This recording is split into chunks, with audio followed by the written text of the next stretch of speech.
Hay noches en las que el silencio no es paz, sino el lienzo en blanco donde los miedos pintan sus obras maestras.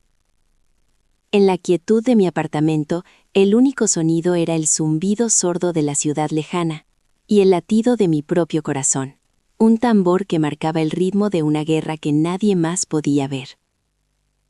Las paredes, cubiertas de sueños a medio empezar, parecían encogerse, asfixiando el aire con el polvo de los proyectos abandonados. Una guitarra en su funda, un lienzo cubierto por una sábana blanca como un fantasma, una pila de libros con las páginas aún sin abrir. Eran los monumentos de mis fracasos, de cada vez que la voz en mi interior susurró que no era suficiente. Esa voz era el monstruo más real que había conocido. No se escondía debajo de la cama, ni en la oscuridad del armario. Vivía dentro de mí, alimentándose de mis inseguridades, creciendo con cada oportunidad perdida, con cada paso que no me atrevía a dar. Me contaba historias de terror sobre el futuro, relatos en los que yo siempre era la víctima, el personaje secundario de mi propia vida, destinado a observar cómo otros alcanzaban las estrellas, mientras yo permanecía anclado a la tierra. Miraba mi reflejo en la pantalla oscura del televisor y apenas reconocía a la persona que me devolvía la mirada. Sus ojos, hundidos por el peso de batallas no libradas, habían perdido el brillo de la esperanza. Estaba perdido en un laberinto construido por mis propias manos, y cada noche las paredes se cerraban un poco más. Justo cuando la oscuridad parecía haberlo consumido todo, cuando la rendición se sentía como el único final posible para mi cuento, el teléfono vibró sobre la mesa. La pantalla se iluminó, rompiendo la penumbra con un nombre que no esperaba ver. Un nombre que representaba todo lo que siempre había deseado, y a la vez todo a lo que más temía. Mi mano tembló al acercarse, porque sabía que al otro lado de esa llamada no solo había una voz, sino una encrucijada. Con el pulso desbocado, deslicé el dedo por la pantalla y me llevé el móvil a la oreja. El silencio de la línea pareció durar una eternidad, un abismo antes del veredicto. Y entonces, una voz resonó, no con la fuerza de un trueno, sino con la calidez de un recuerdo casi olvidado. Era mi antiguo mentor, un hombre que había visto en mí una chispa, cuando yo solo veía cenizas. No preguntó cómo estaba, no perdió el tiempo en formalidades, fue directo al corazón del asunto, como siempre. Me habló de una oportunidad, una galería que buscaba nuevos talentos, una última plaza para una exposición que abría en pocas semanas. Sus palabras eran un puente tendido sobre el vacío, una invitación a cruzar hacia la orilla que tanto anhelaba y tanto temía. Mi garganta se cerró, las excusas, las mismas que el monstruo me susurraba cada noche, se agolparon en mi boca. No estoy preparado, mi obra no está terminada, no es lo bastante buena. Cada palabra era una pala de tierra sobre mi propio ataúd. Pero él no me dejó terminar, me interrumpió, no con impaciencia, sino con una claridad cortante. Me dijo algo que rompió el hechizo. Dijo que el mundo estaba lleno de gente con talento, pero vacío de gente con el valor de mostrarlo. Y luego, la frase que lo cambió todo. El único monstruo que te impide avanzar es el que has convencido a todos, y sobre todo a ti mismo, de que es real. Nadie más lo ve. Colgué el teléfono, y el silencio que regresó ya no era el mismo. No era un silencio de derrota, sino un silencio atronador, el que precede a la batalla. Sus palabras hicieron eco en las paredes de mi mente, y por primera vez vi al monstruo por lo que era. No era una bestia externa, una fuerza del destino conspirando en mi contra. Era un fantasma tejido con mis propios miedos, una historia de terror que yo mismo había escrito y me contaba cada noche antes de dormir. La revelación fue como un relámpago en la oscuridad, dolorosa y cegadora, pero iluminando un camino que no sabía que existía. Me levanté, y mis piernas, que antes pesaban como el plomo, se sintieron ligeras. Caminé hacia el lienzo cubierto por la sábana, no como quien se acerca a una tumba, sino como quien se encuentra ante una puerta. Mi mano, que antes temblaba de pavor, ahora lo hacía por la impaciencia de la vida que bullía en mis venas. Con un solo movimiento, arranqué la tela que lo cubría, desvelando no solo un lienzo en blanco, sino la promesa de un nuevo comienzo. El blanco del lienzo ya no era un vacío, sino una promesa, un territorio por conquistar. Mi mano no cogió un pincel fino y delicado, sino un trozo de carboncillo, crudo y directo. La primera marca sobre la tela fue un acto de desafío, un susurro áspero que rompió el silencio de años. No había un plan, no había un boceto perfecto en mi mente, solo había una necesidad visceral de traducir la batalla en algo tangible, de darle al monstruo una cara que no fuera la mía. Cada trazo era una palabra en una conversación que me debía a mí mismo. Los días y las noches perdieron sus fronteras, fundiéndose en un torbellino de creación febril. El apartamento, antes una tumba de sueños, se transformó en un santuario, en un campo de batalla sagrado. Las tazas de café se acumulaban como munición gastada. Las paredes, antes jueces silenciosos, se convirtieron en testigos cómplices, salpicadas de los colores de mi rebelión. La voz del miedo no desapareció por completo.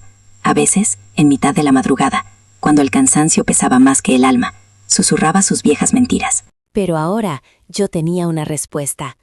No discutía con ella. Simplemente hundía el pincel en un nuevo color y le mostraba sobre el lienzo por qué estaba equivocada. Aprendí un nuevo lenguaje, el de la imperfección. Un día, una mancha de negro profundo cayó donde no debía, una herida oscura en medio de un campo de luz. El viejo yo se habría derrumbado, habría visto en esa gota la prueba definitiva de su fracaso. Pero algo había cambiado. Miré la mancha y en lugar de un error, vi un centro de gravedad, vi una verdad inesperada. Y en lugar de intentar borrarla, la abracé, la convertí en el corazón de la obra, en una tormenta de la que nacía una galaxia. Dejé de pintar lo que creía que otros querían ver y empecé a pintar la honestidad de mi propia guerra. Un lienzo dio paso a otro y luego a otro. Cada uno era una página de mi historia. Saqué la guitarra de su funda y sus acordes, torpes y oxidados al principio, llenaron el aire no con melodías perfectas, sino con la banda sonora de mi esfuerzo. Abrí los libros, no para leerlos de principio a fin, sino para encontrar una palabra, una frase, que encendiera una nueva chispa. Todos los monumentos de mi fracaso se estaban convirtiendo en las herramientas de mi liberación. Ya no estaba huyendo de la oscuridad, la estaba utilizando como pigmento, como la sombra que da profundidad y sentido a la luz. Y entonces el teléfono volvió a sonar. Era mi mentor.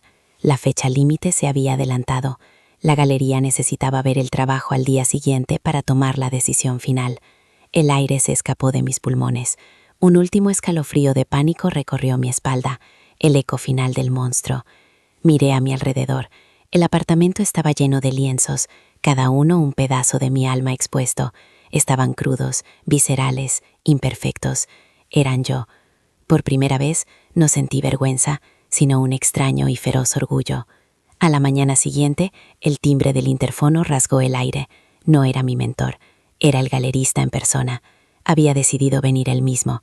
El corazón me dio un vuelco, un golpe sordo contra las costillas. Era la hora, no de enfrentarme a mi monstruo interior, sino de invitar al mundo a verlo.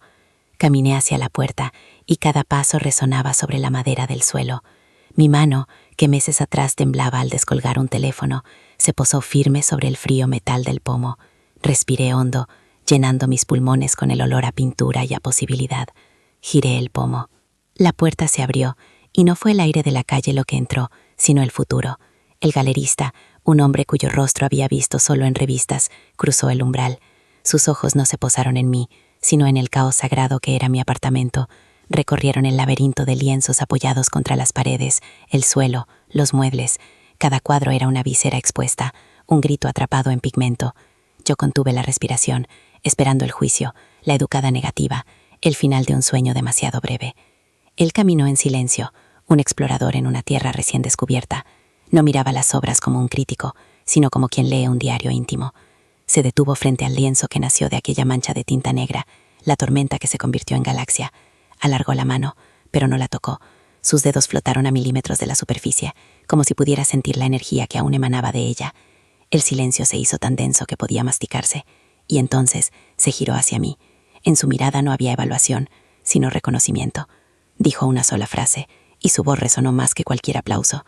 Dijo: Cuéntame la historia del monstruo. Y se la conté, no con palabras, sino con cada obra que colgaba en las paredes blancas e inmaculadas de su galería semanas después. La noche de la inauguración, el espacio bullía de gente, susurros, copas de vino, miradas curiosas que se convertían en miradas de comprensión. Yo no me escondí en un rincón, me paré en el centro de la sala, en el corazón de mi propia tormenta, y por primera vez no sentí la necesidad de oír. Vi a una mujer llorar en silencio frente a un cuadro que representaba el laberinto de mis noches en vela. Vi a un hombre asentir lentamente ante el retrato abstracto de la voz del miedo. Me di cuenta de que no había expuesto mis demonios, sino que les había dado un espejo a los de todos los demás. Mi guerra no era solo mía, era la guerra de todos. Aquella noche, al volver a casa, el apartamento estaba vacío y en silencio, pero era un silencio diferente. Era la calma que sigue a la batalla ganada, el eco de las voces, la vibración de las almas que había tocado. Me miré en la pantalla oscura del televisor, el mismo lugar donde meses atrás solo veía a un extraño derrotado. Ahora, la silueta que me devolvía la mirada era la de un autor, la del héroe de mi propio cuento. Comprendí entonces la gran verdad. No huimos de la oscuridad para encontrar el amanecer. El verdadero valor reside en quedarse en ella el tiempo suficiente para aprender a encender nuestra propia luz. El monstruo que nos susurra nuestras limitaciones no es nuestro enemigo, es nuestro maestro. Nos muestra exactamente dónde están las murallas que debemos derribar. Nos señala el mapa del tesoro de nuestra propia fortaleza. La historia de terror que te cuentas a ti mismo cada noche no es una profecía, es una invitación a coger la pluma, a cambiar el final, a demostrar que el miedo más profundo no es una sentencia, sino el primer renglón de la más grande de las valentías. Tu historia no la escribe el monstruo, la escribes tú.